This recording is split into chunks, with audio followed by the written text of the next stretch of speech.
नमस्कार दोस्तों। आज हम पढ़ेंगे रिलेटिव प्रोनाउन यानी संबंधवाचक सर्वनाम जो संबंध बताने का यानी रिलेट करने का काम करेगा। जैसे हु, हुज, हुम या हु। हु का प्रयोग किसके लिए होगा? तो हु का प्रयोग नॉमिनेटिव सब्जेक्ट के रूप में होगा। नॉमिनेटिव होता है सब्जेक्ट यानी कर्ता के रूप में।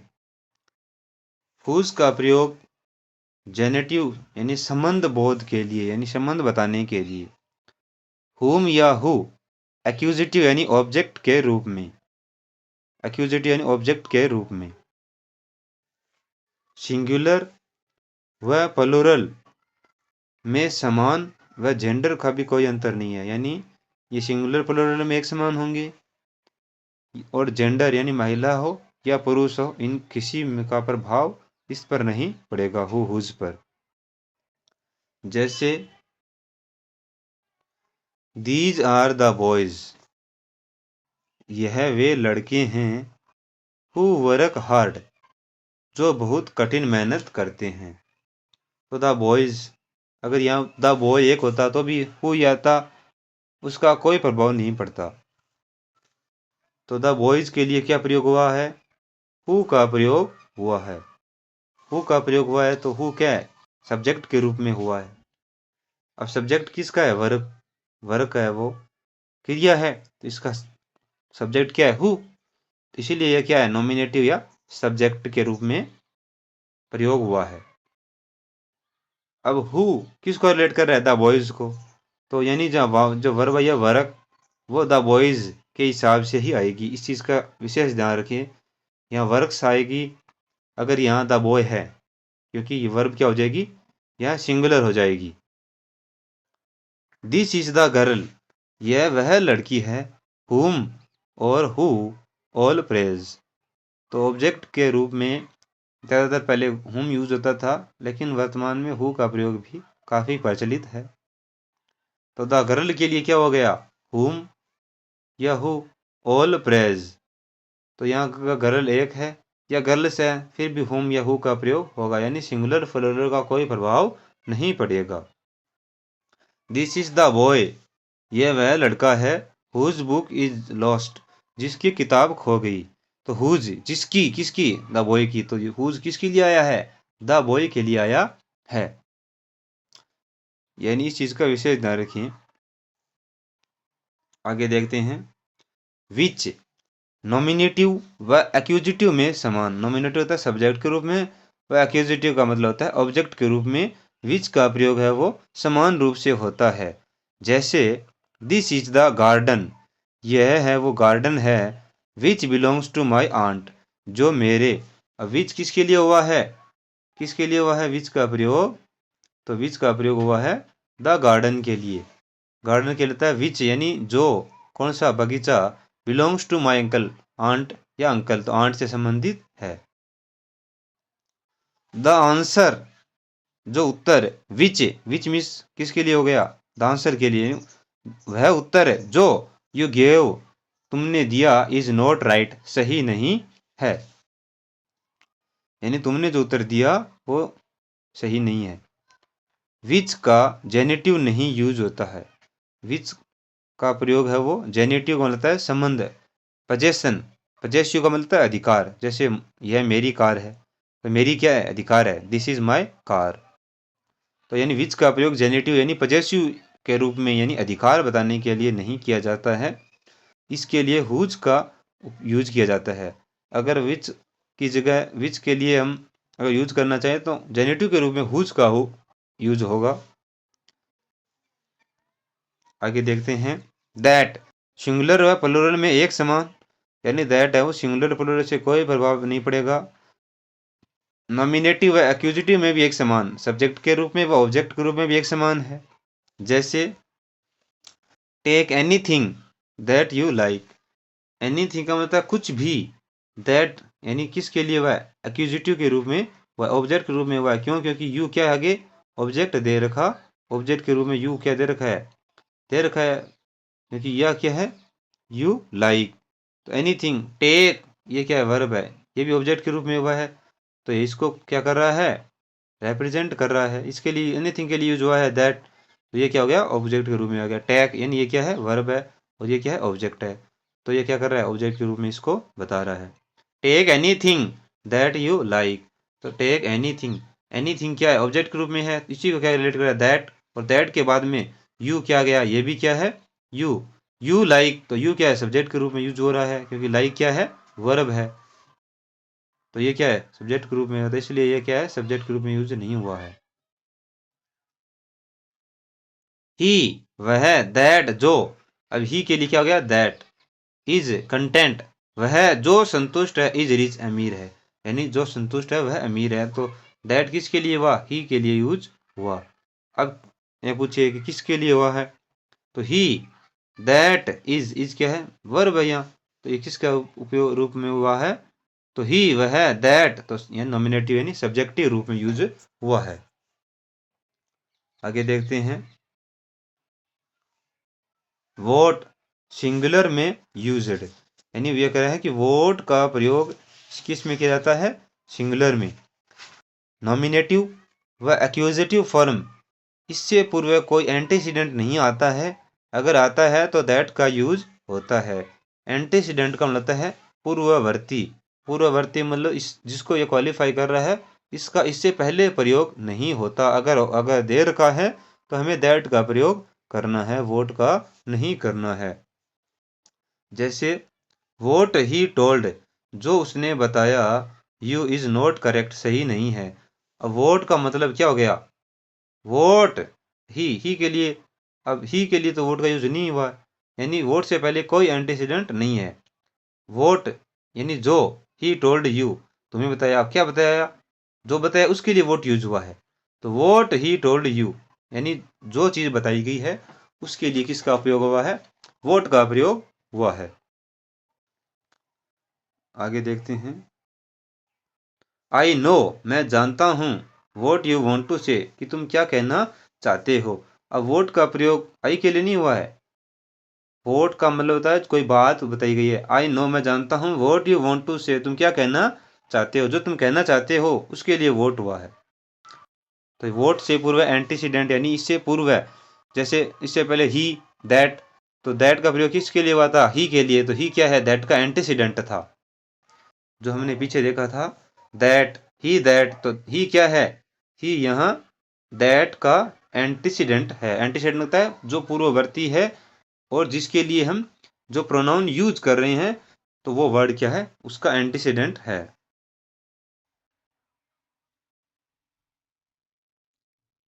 आगे देखते हैं, हुज का यूज, हुज का यूज है वो व्यक्तियों के लिए सिंगुलर व प्लुरल में होगा, लेकिन पर्सन्स के लिए हु का प्रयोग होता है।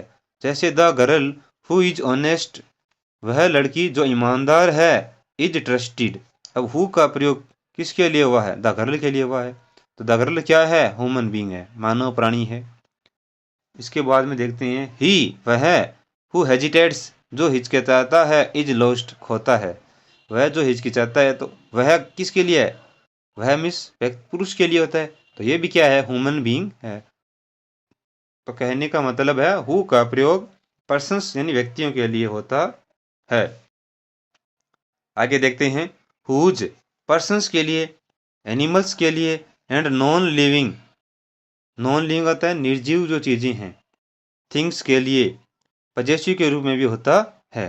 जैसे ए गर्ल, एक लड़की, हुज हेयर इज करली, जिसके बाल क्या हैं, करली घुंघराले हैं, लुक्स ब्यूटीफुल, सुंदर दिखाई देती है। तो हुज का प्रयोग किसके लिए हुआ है, ए गर्ल के लिए हुआ है, तो गर्ल के लिए, a girl whose hair is curly, जिसके बाल, तो यहाँ ये कह रहे हैं कि पजेसिव के लिए होता है, यानी अधिकार बताने के लिए होता है। द डॉग, अब डॉग क्या है, एनिमल है, हुज कलर इज ब्लैक, जिसका रंग क्या है, काला है, इज वेरी फेथफुल, अब हुज किसके लिए हुआ है, द डॉग के लिए हुआ है, तो यानी पजेशन बता रहा है कि उसका रंग, तो यह उसका रंग क्या है, कुत्ते क्या पजेशन है, उसके अधिकार की चीज है। द पेन, ये क्या है, नॉन लिविंग थिंग है।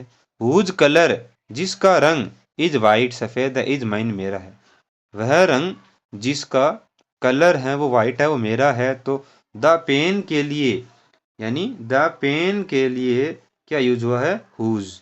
अब इस चीज को ध्यान रखना है कि हुज का प्रयोग नॉन लिविंग थिंग के लिए पजेशन के रूप में, अधिकार के रूप में नहीं होता। जैसे ये पेन ये नहीं कह सकता कि ये कुर्सी मेरी है, क्योंकि पेन बोलता नहीं है, नॉन लिविंग थिंग है। जैसे नॉन लिविंग थिंग के रूप में ये पेन ये नहीं कह सकता कि ये घर मेरा है, या चेयर नहीं कह सकती कि ये पेन मेरा है। तो हाँ, ये कह सकते हैं कि वह कुर्सी जिसका रंग काला है वह मेरी है। तो हुज यानी उस चीज की बारे में बताने के लिए कि उसका रंग यानी पजेशन है, वो इस प्रकार से यूज हो सकता है। लेकिन अधिकार बताने के लिए या उस पर मालिकाना हक जताने के लिए नॉन लिविंग थिंग्स मालिकाना हक नहीं जता सकती है, ये हमें पता है। आगे देखते हैं विच। विच है वो एनिमल्स के लिए एंड नॉन लिविंग थिंग्स के लिए यूज होता है। सिंगुलर व प्लूरल में होता है, लेकिन पजेशन में नहीं होता। ये मैंने पहले ही बताया है कि पजेसिव केस के अगर रूप में हमें यूज करना है तो वहाँ किसका यूज करना है, हुज का उपयोग करना है। जैसे the pen which I bought yesterday is very nice. The pen, which का प्रयोग हुआ है किसके लिए, द पेन के लिए। वह पेन जिसे मैंने कल खरीदा बहुत अच्छा है। द डॉग, कुत्ता, विच, विच किसके लिए हुआ है, द डॉग के लिए हुआ है। तो द डॉग क्या है, विच का एंटीसीडेंट है। अगर द डॉग पूछे तो क्या है, विच का एंटीसीडेंट है। Was caught by Ram has died. Which, which का प्रयोग है वो पूरे सेंटेंस को संदर्भ कर सकता है। यानी विच है वो पूरे जो सेंटेंस को रिलेट कर सकता है। कैसे करेगा देखते हैं। ही इज हियर, वह यहाँ है। विच इज फॉर्चुनेट, जो क्या है, फॉर्चुनेट यानी भाग्यशाली है। तो विच क्या कर रहा है, ही इज हियर, वह यहाँ है, इस पूरी बात को क्या कर रहा है, संदर्भ यानी रेफरेंस दिखा रहा है या रिलेट कर रहा है। ही सैड, ही सो मी, उसने कहा कि उसने मुझे देखा। देयर, वहाँ। विच वॉज ए लाई, विच का मतलब क्या है, ही sad he so me there, उसने कहा कि उसने मुझे वहां देखा। इस पूरी बात को ये क्या कर रहा है, विच रिलेट कर रहा है। इस चीज को ध्यान रखना है कि इस पूरी बात को क्या कर रहा है ये विच। विच मीन्स जो का मतलब ये है। ठीक है, इसी प्रकार इसमें क्या था, इसमें था ही इज हियर, ये क्या है, विच विच मीन्स जो, ही इज हियर वह यहाँ है, इस पूरी बात को रिलेट कर रहा है। हु व दैट का भी यूज यहाँ हो सकता है। यानी अगर ये करें कि हु व दैट का प्रयोग भी हम इस प्रकार यहाँ कर सकते हैं पूरे सेंटेंस के लिए। दैट पर्सन्स व थिंग्स के लिए, लेकिन दैट है वो जेनेटिव। जेनेटिव का मतलब होता है अधिकार बताने के लिए, यानी पजेशन बताने के लिए। वह इससे पूर्व प्रेपोजिशन नहीं होती, यानी दैट से प्रीपोजिशन का प्रयोग नहीं किया जाता है। जैसे दिस इज द लेडी, यह वह महिला है। दैट जो, आई टोल्ड यू अबाउट, जिसके बारे में मैंने तुम्हें बताया। तो ये दैट क्या किसको रिलेट कर रहा है, द लेडी को रिलेट कर रहा है। I have lost the book, मैंने बुक खो दी। That you give me, that किसको रिलेट कर रहा है, द बुक को, मैंने वह पुस्तक खो दी जो तुमने मुझे दी। ए सिटी, एक शहर।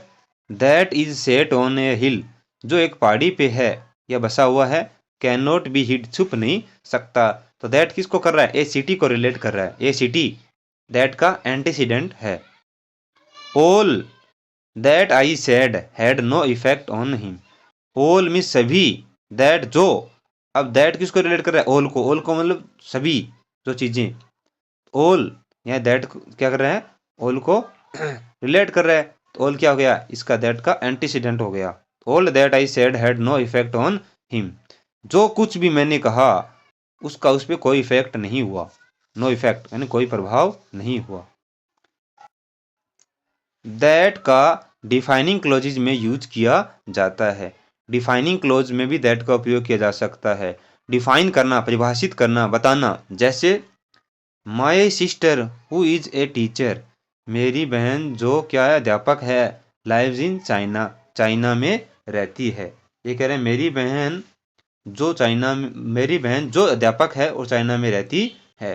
तो ये क्या कर रहा है, यहाँ डिफाइन कर रहा है किसको, मेरी कई बहन हो सकती है, यानी ये कह रहा है कि मेरी कई बहन हो सकती है। उन बहनों में से एक जो टीचर हैं वो क्या करती है, चाइना में रहती है। उनमें से एक जो अध्यापक है वह चाइना में रहती है, उसको परिभाषित किया गया है।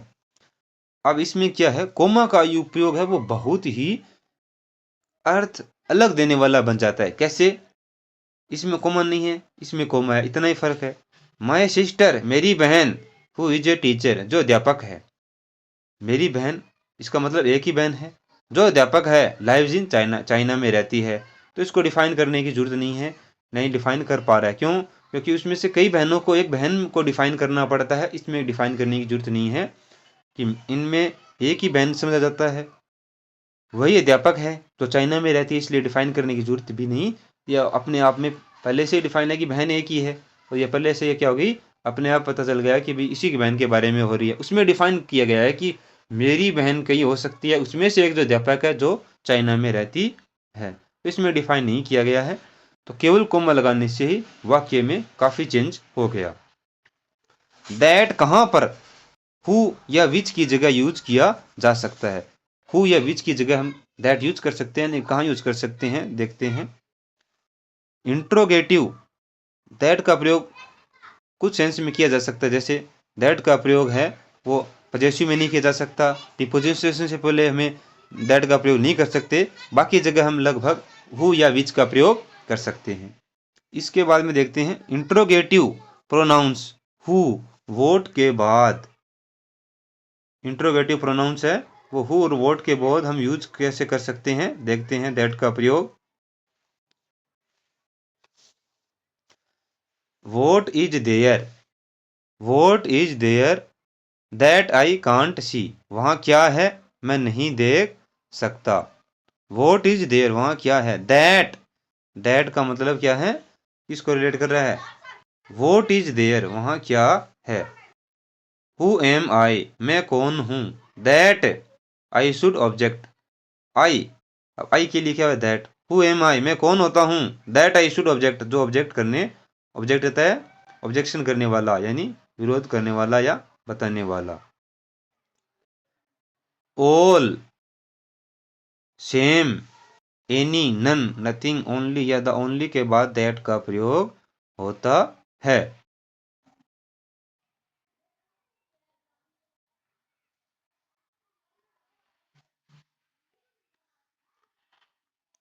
Man is the only animal, आदमी केवल ऐसा एकमात्र जानवर है, दैट कैन टॉक जो बात कर सकता है। तो दैट का प्रयोग यहाँ हु का नहीं होगा बल्कि दैट का प्रयोग होगा। द ओनली, अगर ओनली, नथिंग इस प्रकार के आते हैं तो हमें इसका यूज करना है। दिस इज द सेम, इसकी जगह the, this is the same book, यह वही किताब है, दैट आई सो यस्टरडे जो मैंने कल देखी थी। द सेम के लिए भी हम दैट का यूज करते हैं इस प्रकार के वाक्यों में। ऑल, सभी, all is not gold that glitters जो चमकता है, तो ऑल के लिए क्या हो गया, दैट का प्रयोग किया गया है। सुपरलेटिव के बाद दैट का यूज किया जाता है। जैसे this is the best that we can do, यह सबसे अच्छा है जो हम कर सकते थे। He was the most, most और बेस्ट ये क्या है, सुपरलेटिव है। तो this is the most eloquent speaker, यह सबसे बहुत ही इलोक्वेंट स्पीकर था, दैट आई एवर हेard जो मैंने कभी नहीं सुना। यानी कह रहे हैं कि इतना इलोक्वेंट स्पीकर है जो मैंने कभी नहीं सुना था। तो मोस्ट और बेस्ट है वो दोनों क्या हैं, सुपरलेटिव फॉर्म में हैं। एज का प्रयोग या एज का यूज, ओल्डर इंग्लिश में सच के बाद एज का प्रयोग होता था। जैसे these apples are not such as I bought yesterday, these apples ये जो सेब हैं, आर नॉट सच, सच नहीं है, एज जैसे मैंने ये कह रहे कल खरीदे थे वैसे नहीं है, तो सच के बाद में एज का प्रयोग किया जाता था। We have never had such a time as the present, हमने ऐसा कभी टाइम नहीं बिताया एज द प्रेजेंट, प्रेजेंट के समय में जो टाइम है वैसा टाइम हमने कभी नहीं बिताया। सेम के बाद एज का यूज होता है, तो एज भी क्या है, रिलेटिव प्रोनाउन के रूप में यूज होता है।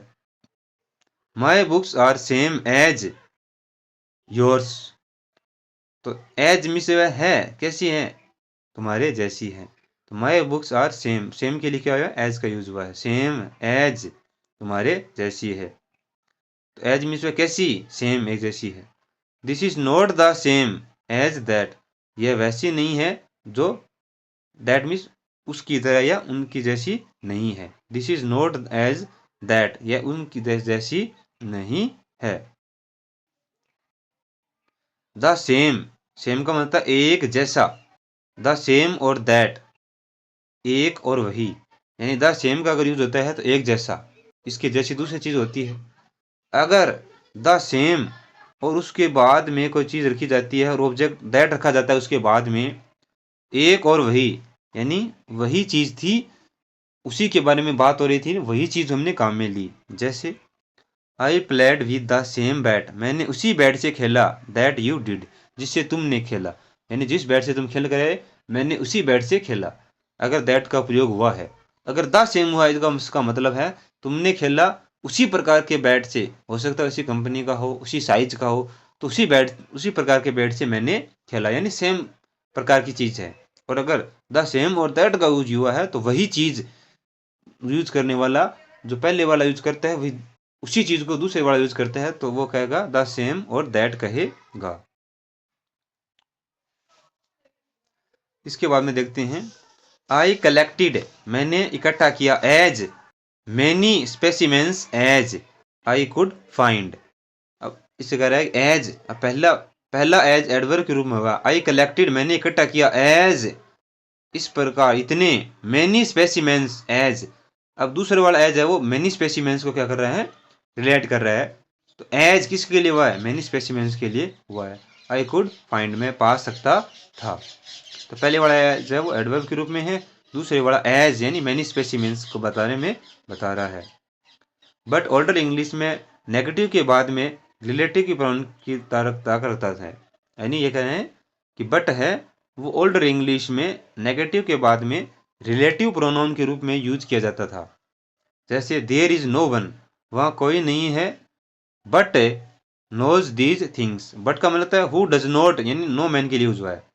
तो ये बट है वो नो मैन के लिए यूज है कि वहाँ ऐसा कोई नहीं है जो नहीं जानता हो, इन चीज़ों को नहीं जानता हो। तो बट है वो नो मैन को रिलेट कर रहा है, और बट का यहाँ अर्थ क्या दे रहा है, हु डज नॉट, जो नहीं जानता। रिलेटिव प्रोनाउन कहाँ यूज नहीं करें, यानी हमें कहाँ रिलेटिव प्रोनाउन का यूज नहीं करना है। तो रिलेटिव का अपन एक्यूजिटिव केस, एक्यूजिटिव होता है ऑब्जेक्ट के, एक्यूजिटिव केस, और एक होता है, दो तरह के हमने केस देखे हैं, एक तो होता है नॉमिनेटिव केस और एक होता है एक्यूजिटिव यानी ऑब्जेक्ट के रूप में। तो वर्ब के बाद में ऑब्जेक्ट रखा जाता है, उसके बाद में एक्यूजिटिव फॉर्म के रूप में बहुत कम यूज किया जाता है। जैसे मैन जो आदमी है, must reap the things they show. अब कई बार क्या है कि यहाँ प्रोनाउन जो तीर है, यहाँ प्रोनाउन हम रख देते हैं, लेकिन बिन अगर नहीं रखते हैं तो अभी नॉर्मली इसका अर्थ ले लिया जाता है, तो इसलिए ज़्यादा यहाँ जरूरत नहीं होती। Man must reap the things they show, आदमी को वही चीज़ काटनी होती है जो वो बोते हैं, यानी जैसा हम काम करते हैं उसी के अनुसार हमें फल मिलता है। तो यहाँ हम अगर दैट या अदर जो यूज करने वाले हैं अगर यूज नहीं करते हैं तो भी चल जाता है। द थिंग्स, थिंग्स के लिए हम यूज कर सकते थे कि विच या that. I am monarch of all I survey, I am monarch, monarch होता ताज रखना, ऑफ ऑल सबका, आई सर्वे। अब यहाँ हम अगर प्रोनाउन रखते हैं तो भी बहुत यूजफुल नहीं होगा, तो बिना प्रोनाउन के भी यहाँ काम चल सकता है। यानी एक्यूजिटिव केस में कई अगर प्रोनाउन नहीं रखा जाता तो भी वो समझ जाता है, क्योंकि इसी के बारे में बात हो रही है। जैसे ऑल के बारे में बात हो रही है तो जनरली हम समझ जाते हैं, क्योंकि ये लास्ट में ही ऑब्जेक्ट के रूप में जो चीज़ आई होती है वो हमारे संज्ञान में जल्दी आ जाती है, इसलिए हम यहाँ यूज नहीं करें तो चल जाता है। इसके बाद में देखते हैं एक्सक्लेमेटरी प्रोनाउन, यानी विस्मयवाचक। एक्सक्लेमेटरी यानी हमें विस्मय, अचानक सरप्राइज होता है, वो अगर यूज हो रहा है। जैसे what you lost the car, क्या तुमने कार खो दी। What you don't know Mahatma Gandhi, क्या तुम महात्मा गांधी को नहीं जानते। यानी यहाँ सरप्राइज के लिए चिन्ह लगा दिया गया है, इसको कहते हैं मार्क ऑफ एक्सक्लेमेशन, यानी विस्मयादि बौद्धिक विस्मयादिबोधक जो चिन्ह है वो यहाँ यूज किया गया है और यहाँ वाक्य से सेपरेट किया गया है सरप्राइज बताने के लिए। इसलिए इस प्रकार के जो प्रोनाउंस यूज किए जाते हैं वो एक्सक्लेमेटरी प्रोनाउन है। तो वोट का प्रयोग कई बार किया जा सकता है। तो दोस्तों आशा करता हूँ कि प्रोनाउन आपके समझ आ गए होंगे। प्रोनाउन के तीनों पार्ट हमने कवर किए। इसके अलावा भी हमने कई वीडियो इस प्लेलिस्ट में अपलोड किए हैं, तो वो आप देख सकते हैं। अंग्रेजी ग्रामर के लिए सभी प्रकार के जो वीडियो हैं वो आप आसानी से देखें ताकि आपको समझ में आ जाए। नहीं तो एक टॉपिक अगर हम छोड़ते हैं तो उसका नुकसान हमें दूसरे टॉपिक को समझने में बहुत मुश्किल रहता है। अगर हम सीरियल वाइज कोई चीज़ समझते हैं तो काफ़ी हमें आसानी हो जाती है। अगर हम आगे बड़े टॉपिक पढ़ेंगे तो छोटे टॉपिक अगर हमें समझ में आ गए तो हम आसानी से समझ सकते हैं। धन्यवाद।